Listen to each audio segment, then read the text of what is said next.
Halo teman-teman semuanya, balik lagi bareng gue Cecep. Dan seperti biasa di channel ini gue bakal selalu share mengenai tips, tutorial, unboxing, gameplay, atau apapun semua yang berhubungan dengan virtual reality atau VR. Dan di video kali ini gue bakal bahas mengenai summary tahun 2023 yang setiap tahunnya gue selalu bikin video kayak gini ya. Jadi gue bakal bahas mengenai teknologi VR di tahun 2023 dan gimana potensinya di 2024. Oke teman-teman semuanya, kita langsung aja masuk ke videonya. Stay with me and let's begin.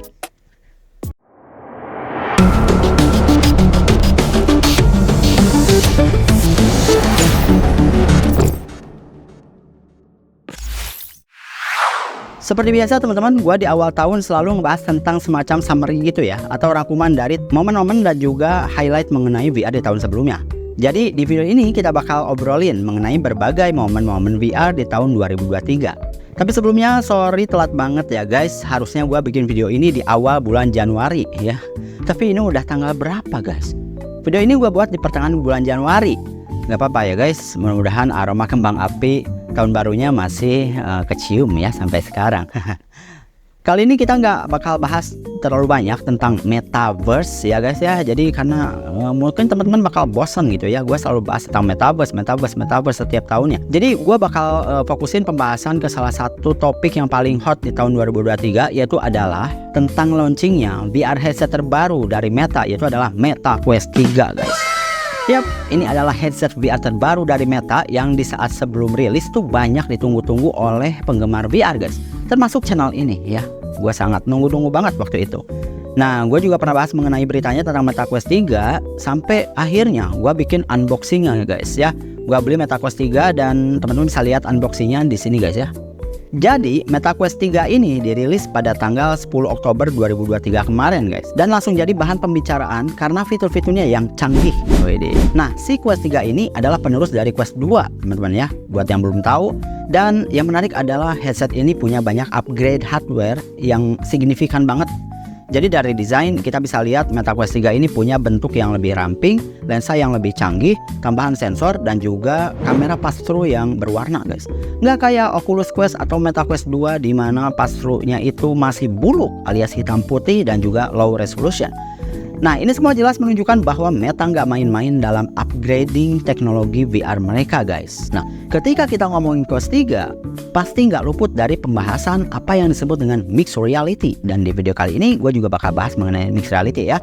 Nah, mixed reality atau MR ini sebenarnya adalah gabungan antara AR, yaitu augmented reality, dan juga VR, virtual reality. Jadi di MR ini kita bisa merasakan experience yang lebih imersif ya, di mana dunia nyata dan dunia gaib atau virtual bisa berinteraksi dengan lebih nyata. Nah, tahun 2024 ini diprediksi akan menjadi tahun yang sangat penting untuk perkembangan mixed reality guys. Dengan peluncuran headset kayak Meta Quest 3 ini, kita bisa ngelihat bahwa MR nggak lagi cuma konsep atau imajinasi. Sekarang MR udah jadi kenyataan dan bisa kita rasakan saat ini juga. Mungkin nantinya bakal banyak VR headset yang mengedepanin konsep mixed reality kayak Quest 3 ini. Dan gue yakin 1000% pasti bakal kayak gini. Jadi Quest 3 itu menjadi sebuah pelopor ya, pelopor untuk fitur mixed reality ke depannya. Nah teman-teman, sebenarnya mixed reality semacam fitur Quest 3 ini bukanlah hal yang baru, karena sebelumnya ada Meta Quest Pro ya, yang harganya selangit, yaitu adalah 24 juta kalau nggak salah. Dan ada juga Pico 4. Cuma katanya Pico 4 ini kameranya nggak 3D, jadi kurang realistis. Nah, adapun si Meta Quest Pro itu juga kurang laku karena harganya mahal ya. Wait, Apple Vision Pro? Jujur gue ngelihat harganya aja udah langsung oh my god, ini mah gak bakal bisa gue beli. Secara fitur pun kalau menurut gue masih minim, karena hanya terbatas untuk lifestyle aja, lebih ke pengganti smartphone gitu ya. Bahkan main game VR pun gak bisa, bisanya main flat screen di VR aja. Oh ya, jadi si Apple Vision Pro itu gak mau disebut VR headset, tapi pengennya disebut special computer katanya. Anyway, salah satu hal menarik tentang mixed reality ini adalah penggunaan AR alias augmented reality pada perangkat keras VR.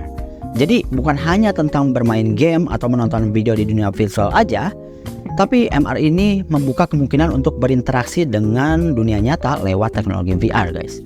Nah, gua rasa ini adalah langkah yang sangat besar dalam evolusi teknologi XR.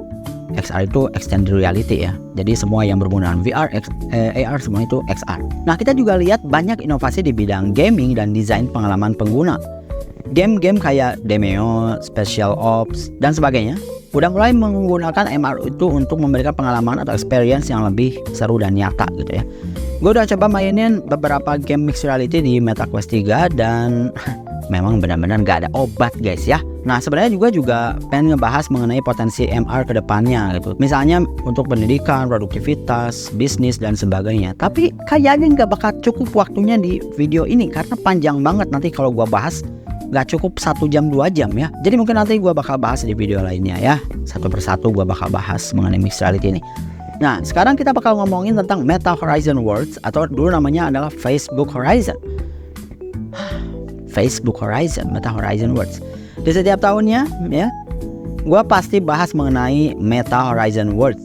Kapan rilis di Indonesia guys ya. Bagi yang belum tahu, Horizon Worlds itu aplikasi VR dari Meta yang menawarkan pengalaman sosial di Metaverse. Itu adalah Metaverse-nya si Meta alias Facebook. Sayangnya sampai detik ini Horizon Worlds belum dibuka untuk Indonesia. Ini agak bikin kesal dikit sih. Kenapa Meta belum ngebuka Horizon Worlds buat kita di sini gitu? Bahkan nggak semua negara udah support Horizon Worlds. Horizon Worlds itu sendiri udah ada sejak 2 tahun lalu sebenarnya. Dan sekarang ini bahkan udah mulai diuji coba di mobile, udah di testing di mobile dan web. Banyak yang bilang isi Metaverse Horizon Worlds itu kayak gabungan game Roblox dan Oasis VR. Tapi kalau menurut gua ini malah lebih mirip ke Rec Room sih guys. Kita bisa buat avatar, teleport ke berbagai dunia yang dibangun oleh kreator, dan juga main game dan lain-lain gitu. Jadi lebih mirip ke Rec Room ya. Teman-teman udah tahu Rec Room belum? Gue udah pernah jelasin sih. Nah sebenarnya walaupun Horizon Worlds itu belum resmi buka di Indonesia, sebetulnya ada trik ya. Kemarin-kemarin tuh gue udah coba pakai VPN buat masuk ke Horizon Worlds si mobile atau juga webnya ya. Dan hasilnya ternyata bisa guys. Jadi walaupun belum resmi, kita sebenarnya masih bisa tricky, bisa cobain Horizon Worlds dengan cara ngakalin pakai VPN guys. Coba ya, nanti gue bakal kasih tahu caranya. Tapi tetap aja ini bukan solusi ideal. Gue berharap Meta cepetan buka Horizon Worlds-nya, roll out ke semua penjuru dunia buat pengguna khususnya di Indonesia. Kita juga pengen ngerasain pengalaman sosial yang lebih luas di Metaverse gitu kan. Ini kan penting banget buat perkembangan VR di Indonesia. Gue yakin banyak teman-teman di sini yang juga penasaran dan pengen nyoba gimana sih Metaverse-nya si Meta gitu ya, Horizon Worlds. Tapi gue udah main ini masih biasa aja sih. Nanti gue share ya mengenai Horizon Worlds ini. Nanti gue bakal bikin videonya, gue record. Ya gimana rasanya main Horizon Worlds. Oke teman-teman, sekarang gue mau ngomongin tentang harapan gue untuk VR ya, khususnya di Indonesia di tahun 2024 ini. Gue punya beberapa poin yang pengen gue bahas sih. Dan gue yakin ini juga menjadi pertanyaan atau harapan dari banyak dari kalian gitu. Pertama, gue berharap pengguna VR di Indonesia itu makin banyak.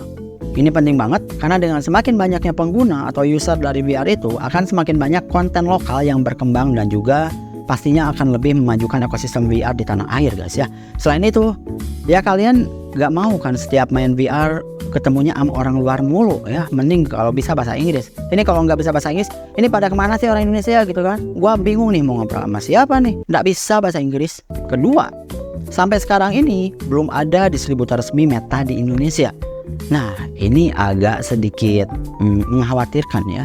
Soalnya banyak banget yang tertarik dengan produk-produk Meta ini. Nah tanpa distributor resmi ya, kita jadi kesulitan untuk mendapatkan support yang maksimal, baik itu dari segi garansi ataupun layanan purna jual atau layanan konsumen gitu ya.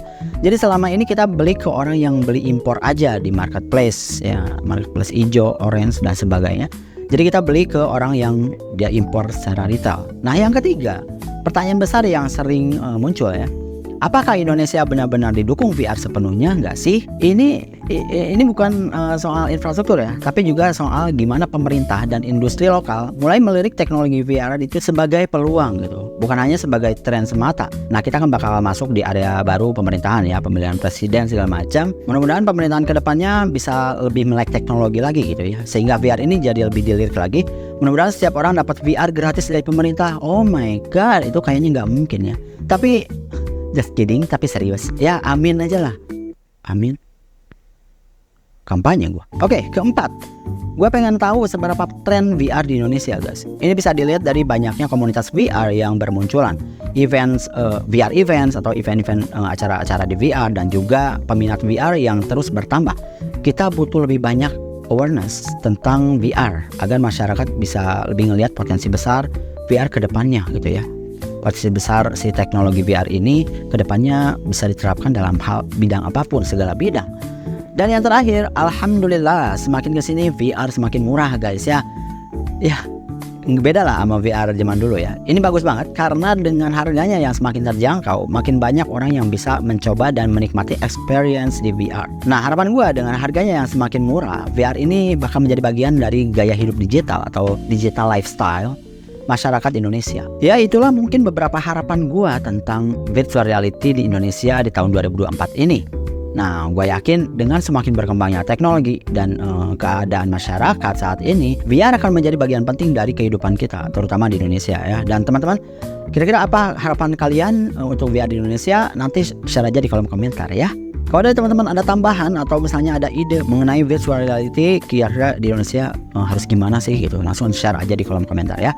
Oke teman-teman, itu aja untuk video kali ini. Semoga video ini bermanfaat dan menambah wawasan buat teman-teman semuanya. Jangan lupa untuk like video ini dan juga share ke teman-teman yang lainnya. Dan buat teman-teman yang belum subscribe channel ini, hayu di subscribe dulu ya. Dan klik tombol loncengnya biar teman-teman selalu dapat notifikasi setiap gua upload video yang baru. Oke teman-teman semuanya, sampai jumpa di video selanjutnya. Bye-bye.